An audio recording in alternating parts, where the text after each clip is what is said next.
What's going on, fellow A-Plusters? It is I, your host, as always, Adam Perez. We are back once again with more Star Wars talk as we're about to dive into Obi-Wan Kenobi, giving you guys our Episode 1 review. And Episode 2 will, in fact, shortly follow, as Disney Plus did go ahead and drop the very first 2 episodes of Obi-Wan earlier this morning, or at least I believe they actually dropped it a little bit earlier than expected last night, so we certainly didn't have to sit around and wait till 2 a.m. here in Texas to certainly go ahead and check out these episodes. But I gotta say, I wanted to go ahead and get on here and truly brag about how much I truly enjoyed episode number 1, guys. So trust me when I say we will continue to be reviewing Obi-Wan Kenobi for you guys here. So if you're looking for a home for more additional Star Wars content, this is certainly it for you guys. So definitely go ahead and hit that subscribe button when you guys get a chance. And if you're not too familiar with A+ Hero Report here, we do have some long form sort of reviewing. If you're here for just maybe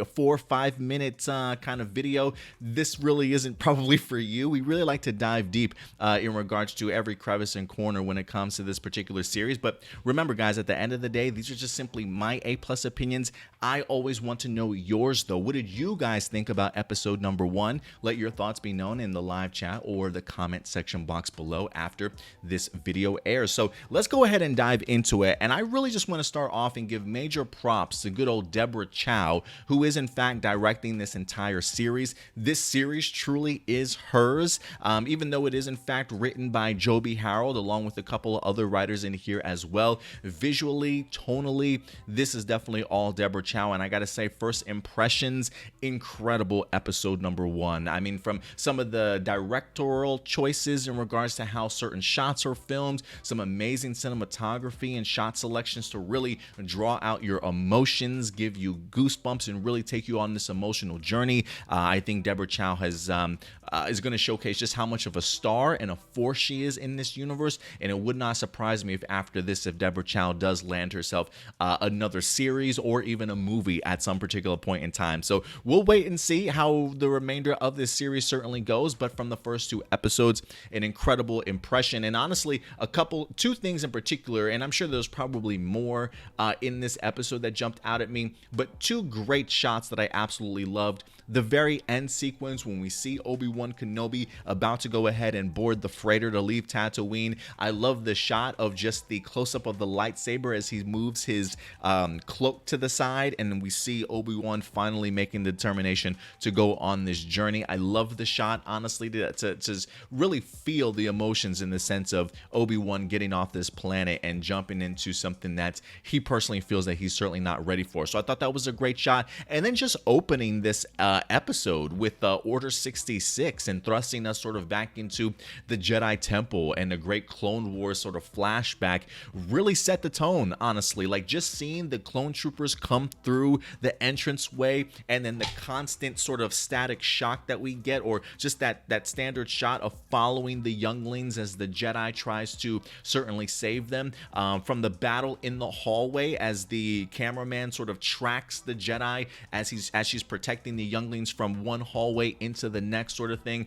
Incredible action piece to go ahead and kick it off, and really giving us sort of 5 younglings, if you will, to maybe follow kind of forward. I am kind of under the impression that one of those younglings is probably Reva. If I had to make an assumption here, our third sister, Inquisitor, I do wonder if what happened in Order 66, if she is feeling some type of way, holding on to some animosity and anger towards maybe the Jedi for not doing a better job of protecting them. And when she's captured here by the Empire, I'm sure the idea of your mind being twisted and your emotions being worked and played upon sort of thing by Vader and Palpatine and whoever else is in control of them, I am kind of under the impression that maybe Reva is one of those younglings that we see. If anything, maybe there's certainly more out there that will pop up. I am kind of curious if the rogue Jedi Nari in here that we saw in this episode, I do wonder if he was one of the younglings as well that wind up escaping. For me, it's just interesting in the sense that if you want to create spin-off opportunities, right, this one sequence, I think, is a great opportunity to do that, with 5 younglings escaping and not truly knowing what their fate certainly holds. So really great opening sequence in here to give us a flashback of the Clone Wars and really sort of set the tone and vibe for what we're going to be getting for the remainder of the season. But I thought Deborah Chow did amazing job, amazing work in here, honestly. And another surprise, and I don't know if this should come as a surprise to me or not, but one of the theories and one of the things that I was certainly hoping that we would see would be a young Princess Leia. I personally didn't read all the rumors when it comes to Obi-Wan Kenobi, just because I didn't want to be completely spoiled as to everything that we certainly have. But I love the addition of a young Princess Leia in here also, in part because of the fact that, you know, I just mentioned the idea of the 5 younglings that escaped the Jedi and the potential for a spinoff. Based off of what could happen here in this series when it comes to Leia, maybe a Princess Leia sort of spinoff isn't necessarily off the table. I only bring that up because during this time period, and I think she might be a little bit older in this particular novel, but this is Star Wars Leia, Princess of Alderaan, written by one of my favorite Star Wars authors, and Claudia Gray, really focuses on that transition of Princess Leia, while she is in fact a princess, you know, getting ready to maybe get ready for like some senatorial training and things like that, taking that sort of next step in her life. So I feel like the Obi-Wan Kenobi movie probably takes place a little bit before this particular novel, but there's so much story to certainly tell when it comes to Princess Leia's story, and I thought Claudia Gray did such an incredible job. And if they did want to go ahead and create a spinoff, it's not like they don't have content to certainly pull from if they ever certainly wanted to. But I do think the idea that they've cast a young Princess Leia, and really based off of first impressions, how people certainly take her,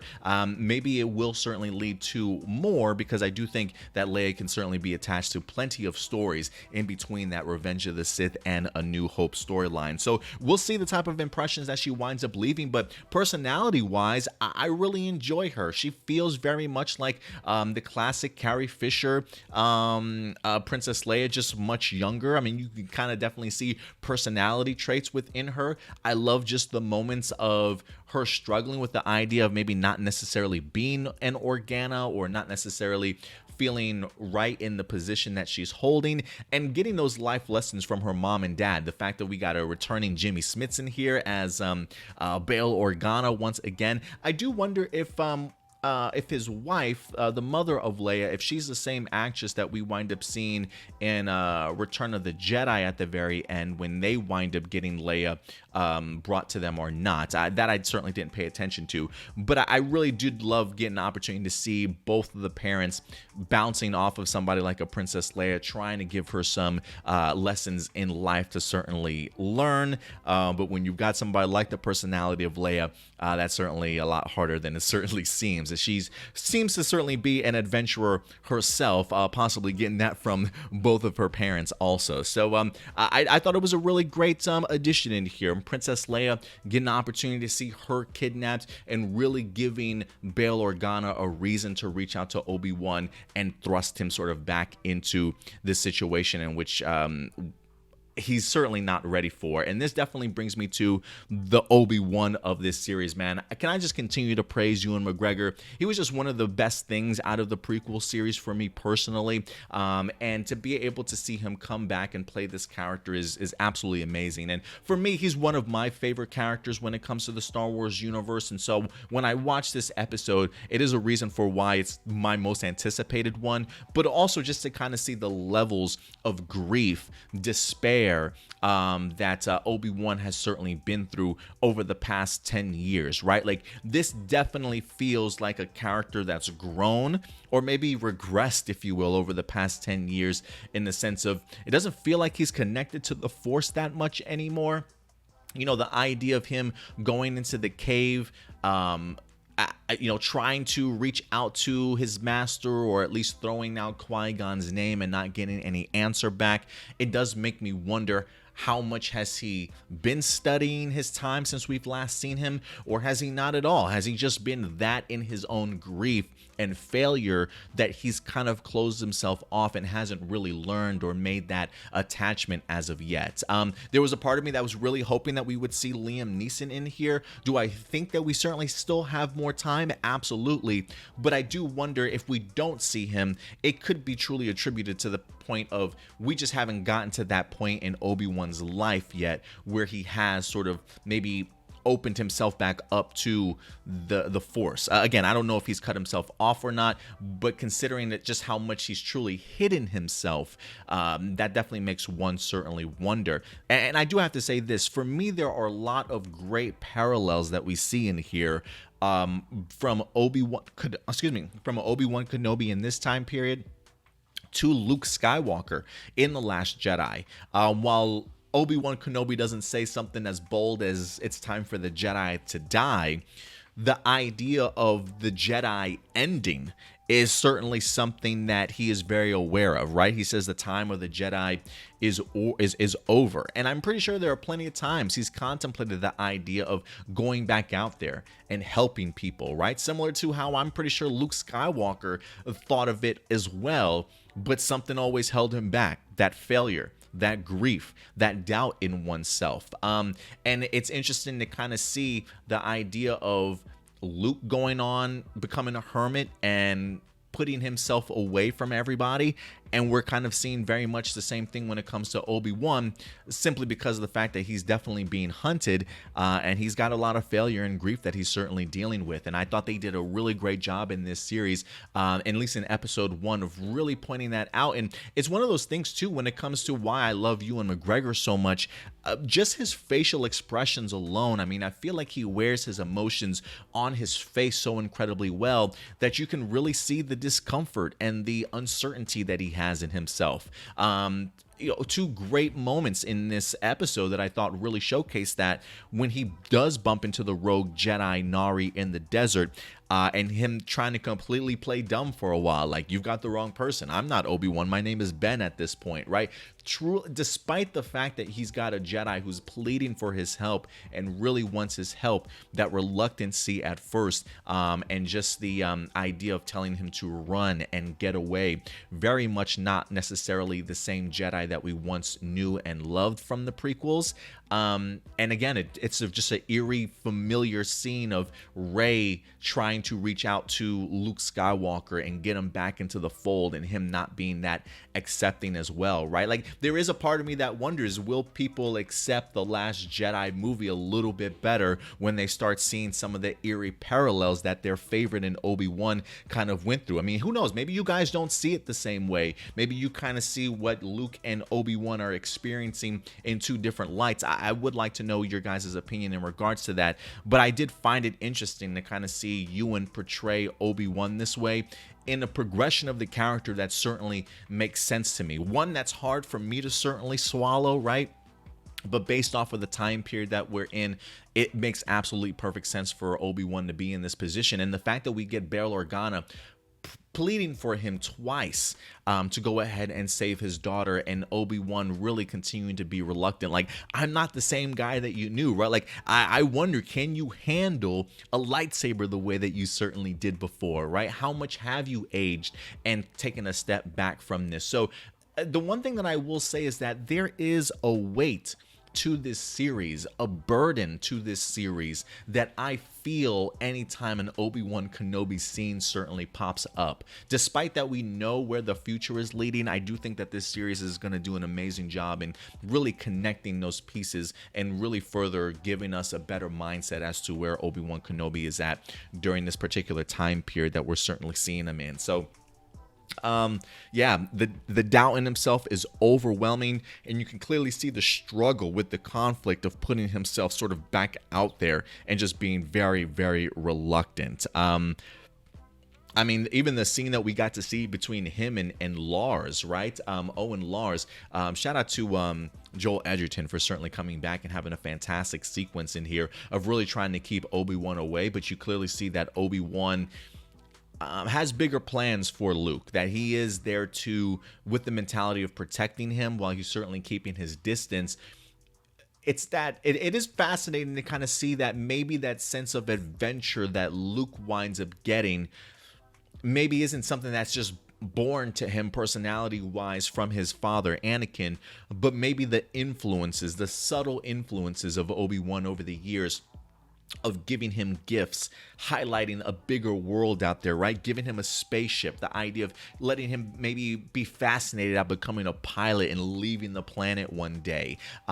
It is interesting to me that Obi-Wan certainly wants to do that in the sense of letting him know that there's more out there, when he's also at the same time trying to protect him, because I would think that Obi-Wan wouldn't want Luke to want to go out there, right? The fact that of him going out there just means that there's a potential for more eyes to be on you and to be caught, and if the main purpose is to protect you from things like Palpatine and the dark side, you know, the influences of wanting to be a pilot and get off the planet, maybe not necessarily the best choice, but I think that's where Owen Lars maybe comes in the sense of like, hey man, your training got his father killed sort of thing, or your failure to protect his father and train his father properly. You know, when you hear that from Owen, I'm pretty sure there's again a lot more guilt and failure that Obi-Wan certainly has to deal with, and it's a tough balance that we're clearly seeing in here. But I thought it was a great scene between him and Owens, and really get an opportunity to see the fraction and the friction, I should say, between these two characters. But overall, man, I will say this in regards to some of the things that I wasn't the biggest fan of. First off, shout out to Reva, good old Moses Ingram, that winds up playing the third sister in here. I thought she did remarkably well, if I could be honest with you. Getting the opportunity to kind of see Reva as sort of this loose cannon. I mean, literally chopping off somebody's hand on Tatooine. Like, I wonder if that's where Obi-Wan picked it up when we see him chopping off hands over in A New Hope. But then again, he actually did chop off somebody's arm in the bar in Attack of the Clones. So maybe it's Reva that's learned something from Obi-Wan at some particular point in time. But the fact that Reva's not listening to orders from the others, whether that be, what is it, the fifth brother, I can't remember if that's him or not, but the fact that she has this sort of unmatched commitment in regards to having to hunt down Kenobi, there definitely seems to be an animosity and a grudge certainly still there. Again, I don't know if it's necessarily a grudge that she has, feeling that maybe she got left behind and the Jedi failed her. Again, I'm under the impression that Reva was certainly one of the younglings. Or is it a case of she wants power? Does she know that maybe Vader is looking for Obi-Wan still? Does she want to get in the good graces before anybody else certainly can and work her way up to the top? Definitely a possibility there as well, but I am really fascinated in Reva, and I think from first impressions, Moses Ingram has done an incredible job. If there is any con, though, any downside to this episode that I wasn't the biggest fan of, it's probably still the Grand Inquisitor, played by Rupert Friend in here.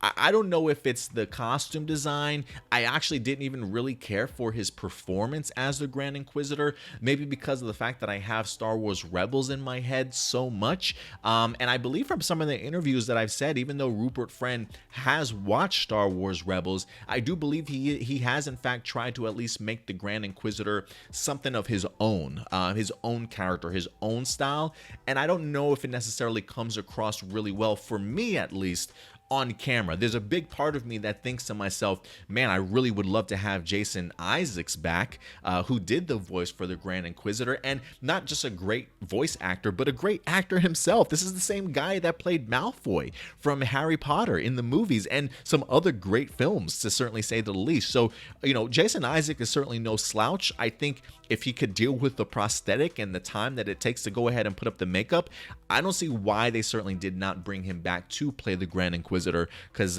this Grand Inquisitor has not left the best taste in my mouth for a live action iteration. I definitely much prefer the animated version of the character. But that's really my only downside to this episode, was my impressions of the Grand Inquisitor. I think the pacing was great in here, some great editing shots, some great emotional moments and shots in here as well, and some just really great creative decisions and choices that I definitely do think elevate this episode, to certainly say the least. But you know, John Williams coming through with a great score. I cannot wait to go ahead and talk episode 2 with you guys. So we'll definitely be back rather soon with our episode 2 review. But remember, at the end of the day, these are just my A+ opinions. I want to know yours. If there's anything that I missed, character moments, storyline details, Easter eggs that you guys want to go ahead and bring up and continue to talk about before next week's episode, feel free to do so, and I'll definitely go ahead and continue our discussion in the comment section box below, guys. And if you haven't joined our Discord, please go ahead and do so. If you want to communicate with us outside of our YouTube page,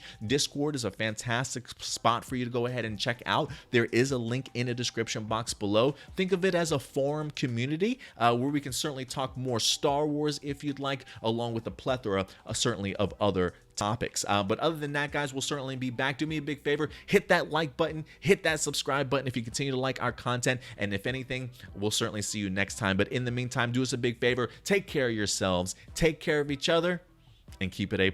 May the Force be with you. I'll talk to you guys later. Bye.